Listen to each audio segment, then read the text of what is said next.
अवधूत चिंतन श्री गुरुदेव दत्त श्री स्वामी समर्थ. आपण नेहमी गणपती बाप्पाला दुर्वा वाहतो, पण प्रश्न असा आहे की दुर्वा किती, कुठे आणि कशा पद्धतीने वाहाव्यात. शास्त्रानुसार गणपतीला नेहमी 21 जुड्या दुर्वा अर्पण कराव्यात, कारण मानवी जीवनातील 21 प्रकारची दुःख नष्ट व्हावीत आणि मोक्षप्राप्ती व्हावी, या हेतूने हा नियम घेतलेला आहे. पण लक्षात ठेवा, दुर्वा नेहमी गणपतीच्या डोक्यावर किंवा दोन्ही कानांवर अर्पण कराव्यात. गणपतीच्या पायाशी दुर्वा ठेवू नये, ही मोठी चूक मानली जाते. आणखीन एक महत्त्वाचा मुद्दा म्हणजे दुर्वा अर्पण करताना अंगठा, अनामिका आणि मध्यम या 3 बोटांनीच वहाव्यात. या शुद्ध पद्धतीने अर्पण केलेल्या दुर्वेमुळेच बाप्पा प्रसन्न होतात आणि आपली सर्व दुःख नाहीशी होतात.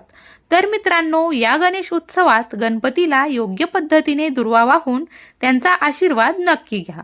भिवू नकोस, स्वामी सदैव पाठीशी आहेत.